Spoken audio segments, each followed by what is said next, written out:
കണ്ണൂരിൽ കോൺഗ്രസ് വിമത പ്രശ്നം പരിഹരിക്കാൻ ഇടപെടൽ തുടർന്ന് നേതൃത്വം. തളിപ്പറമ്പിൽ സ്വതന്ത്രനായി നാമനിർദ്ദേശ പത്രിക നൽകിയ കൊയ്യം ജനാർദ്ദനുമായി DCC നേതൃത്വം ചർച്ചകൾ നടത്തി. ടി കെ ഗോവിന്ദൻ കൈപ്പത്തി അടയാളത്തിൽ മത്സരിച്ചാൽ പത്രിക പിൻവലിക്കാം എന്നതാണ് ജനാർദ്ദനന്റെ നിലപാട്. പയ്യന്നൂരിൽ വിമതനെ നിർത്തേണ്ട എന്നാണ് യൂത്ത് കോൺഗ്രസ് തീരുമാനം. അജീഷ് ജയകുമാർ കണ്ണൂരിൽ നിന്ന്. അജീഷ് പറയൂ.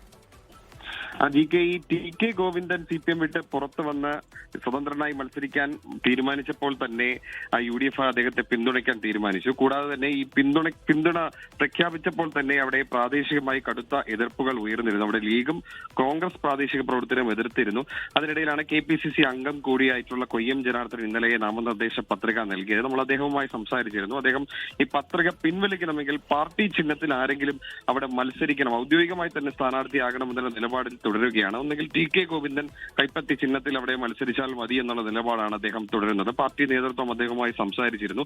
ഇങ്ങനെ ഒരു ആവശ്യമാണ് പാർട്ടി നേതൃത്വത്തോട് അദ്ദേഹം മുന്നോട്ട് വച്ചിരിക്കുന്നത്. എന്തായാലും ഈ പത്രിക പിൻവലിക്കാനുള്ള അവസാന ദിവസത്തിന് മുന്നേ തന്നെ അദ്ദേഹം വഴങ്ങും എന്നുള്ളൊരു പ്രതീക്ഷയിലാണ് കോൺഗ്രസ് നേതൃത്വമുള്ളത്. പയ്യന്നൂരിലും തളിപ്പറമ്പിലും മറ്റു യൂത്ത് കോൺഗ്രസ് പ്രവർത്തകരും ഈ സ്വതന്ത്രരെ നിർത്തുമെന്നുള്ള ഒരു ആലോചന നേരത്തെ നടത്തിയിരുന്നു. അവരിപ്പോഴും ചർച്ചകൾ നടത്തുകയാണ്. DCC നേതൃത്വം അവരുമായും ചർച്ചകൾ നടത്തുന്നുണ്ട്. എന്തായാലും നാളെ പത്രിക നൽകുമോ എന്ന് നമ്മൾ അവരോട് ചോദിച്ചിരുന്നു. പക്ഷെ അതിനെക്കുറിച്ചും ആലോചന നടക്കുന്നു എന്നുള്ളതാണ് പറയുന്നത്. പക്ഷെ പയ്യന്നൂരിൽ മറ്റൊരു പ്രതിസന്ധി കൂടി നിലനിൽക്കുന്നത് ഈ വി കുഞ്ഞികൃഷ്ണൻ അദ്ദേഹം ഈ UDFുമായി സഹകരിക്കാതെ സ്വന്തം പ്രവർത്തനവുമായി മുന്നോട്ട് പോകുന്നു എന്നുള്ളതാണ്. പ്രാദേശിക UDF പ്രവർത്തകർക്ക്, പ്രത്യേകിച്ച് കോൺഗ്രസ് പ്രവർത്തകർ അവിടെ കുടുംബയോഗവും മണ്ഡല കമ്മിറ്റി യോഗവും ഒക്കെ സംഘടിപ്പിച്ചിരുന്നെങ്കിലും അതിലൊന്നും വി കുഞ്ഞികൃഷ്ണൻ പങ്കെടുത്തിരുന്നില്ല. എന്തായാലും വി കുഞ്ഞികൃഷ്ണൻ കോൺഗ്രസുമായി സഹകരിച്ച് പരസ്യമായി സഹകരിക്കുമെന്ന് പ്രഖ്യാപിക്കാതെ കുഞ്ഞികൃഷ്ണനുമായി സഹകരിക്കേണ്ട എന്നുള്ളതാണ് അവിടുത്തെ പ്രാദേശിക കോൺഗ്രസ് യൂത്ത് കോൺഗ്രസ് പ്രവർത്തകരുടെ നിലപാട്.